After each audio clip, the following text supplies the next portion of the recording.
Salam pemirsa, berjumpa lagi bersama saya dalam pembahasan buku Sekolah Sahabat Kita yang judul besarnya Penata Layanan Motivasi Hati. Pada saat ini kita akan mempelajari suatu pelajaran yang sangat luar biasa, mengajarkan masing-masing kita sehingga kita boleh menjadi berkat bagi sesama kita, dan mengajarkan kita juga untuk menjadi penata layan yang setia, khususnya di akhir zaman ini. Bagaimana kita boleh menyerahkan kehidupan kita sepenuhnya kepada Tuhan sehingga karakter Kristus itu akan menjadi bagian kita dan kita dapat pancarkan itu dalam kehidupan kita setiap hari kepada sesama kita, sehingga orang lain juga akan dapat mengenal Kristus dalam kehidupan mereka. Pada saat ini kita akan mempelajari nasihat firman Tuhan dengan judulnya Menabung dan Investasi.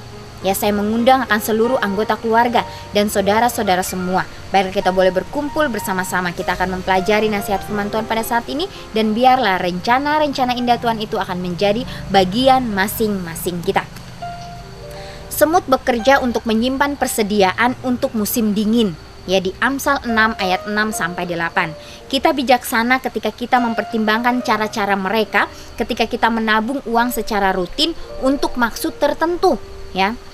Intinya dalam menabung adalah memiliki sumber daya yang tersedia untuk biaya hidup kita atau kebutuhan yang bertolak belakang dengan membuang-buang atau menimbun apa yang kita peroleh. Mengelola uang membutuhkan kebijaksanaan, anggaran, dan disiplin. Ya, jika semua yang kita lakukan adalah menyimpan untuk diri kita sendiri, kita mencuri milik Tuhan, ya, sebagai ganti mengelolanya. Ya, jadi pelajaran kita saat ini menabung tentunya tidak salah, tapi motif kita menabung itu untuk apa? Apakah itu untuk memajukan pekerjaan Tuhan? Apakah itu untuk menolong orang-orang di sekitar kita, ataukah itu untuk diri kita sendiri? Kalau itu untuk diri kita sendiri kita simpan, maka kita sudah mencuri milik Tuhan. Ya, kita harus berhati-hati. Ya, pada saat setiap berkat yang kita sudah dapatkan dari Tuhan, ya biarlah kita doakan itu dengan sungguh-sungguh, dan biarlah kita boleh tanyakan Tuhan, tentunya Engkau menitipkan ini bukan untuk saya, Tuhan, saya tahu Engkau menitipkan ini untuk mengajari saya supaya saya tidak mementingkan diri sendiri, ya, supaya pelajaran yang Tuhan berikan kepada saya supaya saya boleh berkorban bagi orang lain, ya, dan Tuhan pasti akan tunjukkan, ya, dan Dia akan membukakan jalan apa yang harus kita lakukan untuk setiap berkat yang Tuhan sudah titipkan bagi kita. Uang yang dihabiskan dengan sia-sia adalah kerugian ganda. Bukan hanya hilang, tetapi potensinya untuk penghasilan juga hilang. Seandainya kita telah menyisikannya, itu bisa saja berlipat ganda di bumi melalui menabung atau di surga melalui memberi, ya. Menabung adalah sebuah disiplin yang mengembangkan otoritas atas uang. Ketimbang membiarkan uang membawa kita kemanapun kecenderungan keinginan kita, kita mengambil kendali. Ya, jadi pada saat kita sudah mendapatkan uang atau setiap apapun yang Tuhan sudah titipkan itu kepada kita, ya tentunya yaitu di bawah kendali kita. Ya, kita harus meminta hikmat kebijaksanaan dari Tuhan. Ya, apa yang harus kita lakukan dengan apa yang kita sudah dapat. Ya, tentunya kita bekerja keras. Ya, biarlah kita mencukupkan apa yang menjadi kebutuhan kita, bukan keinginan. Ya, cukup yang ada di rumah. Ya, selebihnya Tuhan, pakailah ini sesuai dengan kehendak-Mu. Kita bisa baca dalam Amsal 13 ayat 11, Amsal 21 ayat 5, dan Amsal 13 ayat 18. Apakah kata-kata praktis di sini untuk kita yang dapat menolong kita menangani lebih baik dengan masalah keuangan? Kita buka di Amsal 13 ayat 11. Amsal 13 ayat 11. Amsal 13 ayat 11. Di sini dikatakan, harta yang cepat diperoleh akan berkurang, tetapi siapa mengumpulkan sedikit demi sedikit menjadi kaya. Ya, jadi inilah nasihat firman Tuhan. Ya, tentunya kita sebagai manusia, ya, kalau kita sudah mendapatkan apa yang menjadi keinginan kita, kita mau yang lebih lagi dan lebih lagi. Ya, kita harus berhati-hati. Kita harus meminta hikmat kebijaksanaan daripada Tuhan supaya dapat menolong kita untuk melakukan sesuai dengan kehendak-Nya. Amsal 21 ayat 5. Amsal 21 ayat 5. Di sini dikatakan, rancangan orang rajin semata-mata mendatangkan kelimpahan, tetapi setiap orang yang tergesa-gesa hanya akan mengalami kekurangan. Ya, jadi kita dilatih untuk menjadi orang yang tidak bermalas-malasan, tapi kita harus rajin. Ya, di dalam apapun itu, biarkan setiap pekerjaan yang kita lakukan, kita harus bertanggung jawab, kita harus setia. Ya, walaupun dalam pekerjaan-pekerjaan yang kecil sekalipun, Tuhan akan melihat itu. Kemudian di dalam Amsal 13 ayat 18. Amsal 13 ayat 18. Amsal 13 ayat 18 dikatakan, kemiskinan dan cemooh menimpa orang yang mengabaikan didikan, tetapi siapa mengindahkan teguran, ia dihormati. Ya, jadi inilah bagaimana hal penurutan kita. Ya, bila mana kita sudah salah melangkah, biarlah kita datang kepada Tuhan, kita memohon ampun. Dan jangan sampai kita mengulangi lagi. Ya, biarlah kita menurut ya apa yang dikatakan oleh setiap firman Tuhan, menurut kepada Tuhan. Ya, itulah yang harus kita lakukan di dunia ini. Ya, karena itu penurutan ini akan membawa kita ke dalam dunia yang Tuhan sudah sediakan untuk kita masing-masing. Para penata layan menabung untuk kebutuhan keluarga dan investasi di surga ketika mengelola aset Tuhan. Ini bukan tentang berapa banyak yang seseorang miliki, ya, tetapi tentang memiliki rencana pengelolaan alkitabiah di tempat apapun situasi keuangan Anda mungkin terjadi. Menabung untuk kebutuhan keluarga harus dilakukan dengan bijaksana, ya. Untuk meminimalkan kerugian, tebarkan resikonya dalam Pengkhotbah 11 ayat 1 dan 2. Bekerja dengan meminimalkan keinginan Anda di Amsal 24 ayat 27. Dan selanjutnya mencari nasihat yang berkualitas dari orang lain di Amsal 15 ayat 22. Adalah dua alat sukses dalam model ini.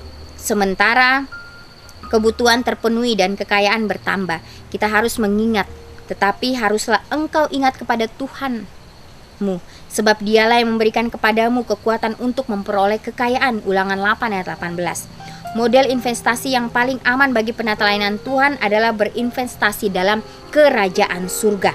Dalam Matius 13 ayat 44, tidak ada resiko, pencuri, kemerosotan pasar. Itu seperti memiliki tas atau dompet yang tidak akan pernah rusak.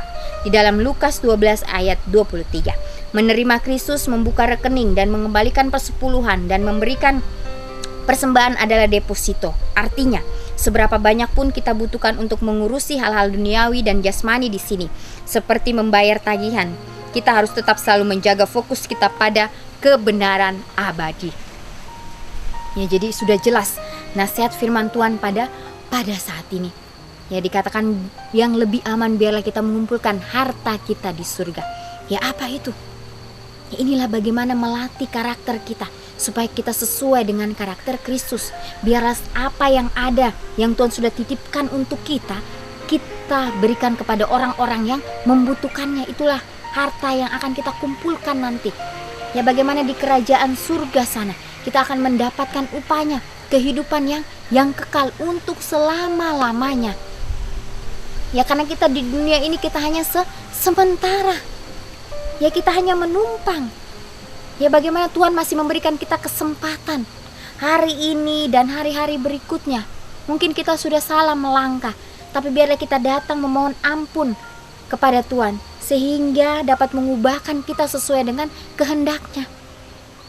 Ya, inilah pelajaran. Ya, bagaimana kita akan pelajari ini terus-menerus sampai kekekalan nanti. Ya, di kerajaan surga juga kita akan belajar akan kasih Tuhan yang begitu luar biasa. Biarlah kita boleh melatih kehidupan kita. Ya, inilah yang menjadi doa-doa saya secara pribadi, dan mungkin menjadi doa-doa saudara-saudara pada saat ini. Biarlah kita doakan ini dengan kesungguh-sungguhan kita.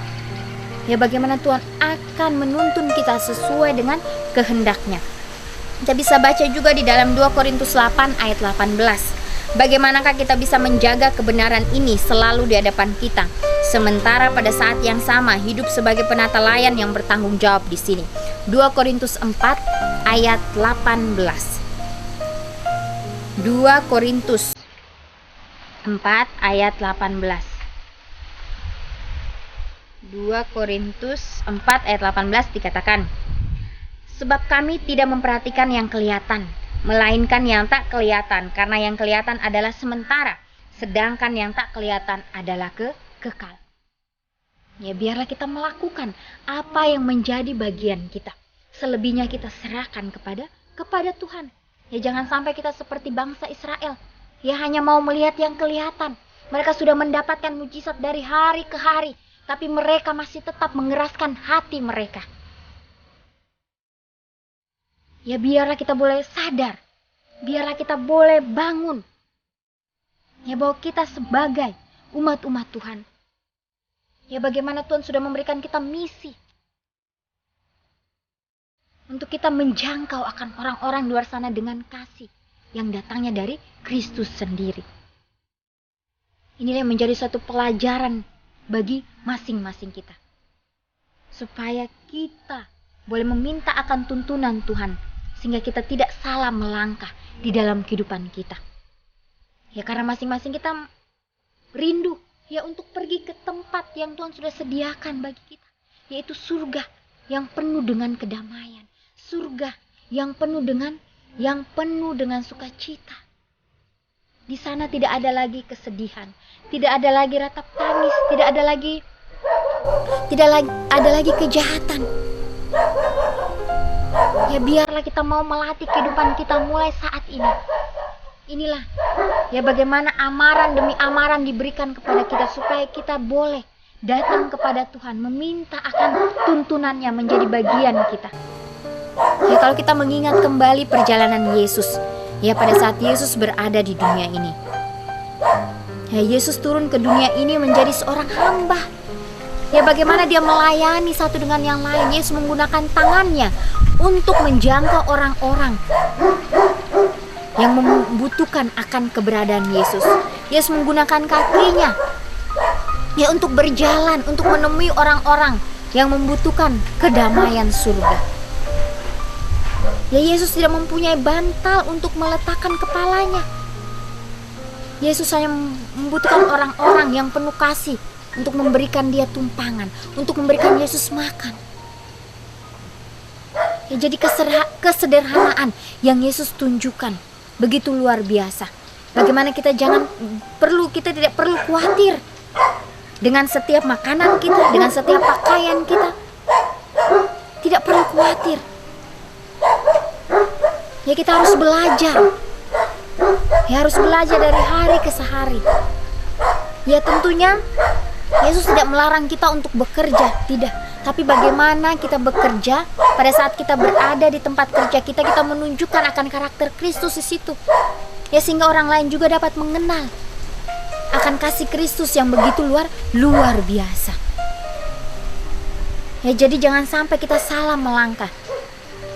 Ya, segala sesuatu yang kita lakukan biarlah kita serahkan itu kepada Tuhan. Tentunya Tuhan akan menolong kita. Ya, kalau Tuhan memanggil kita untuk pergi, ya untuk melayani orang-orang di luar sana, biarlah kita katakan, ya Bapa, inilah aku, utuslah aku. Ya, kalau kita diberikan kesempatan untuk itu, kita pergunakan dengan sebaik-baiknya.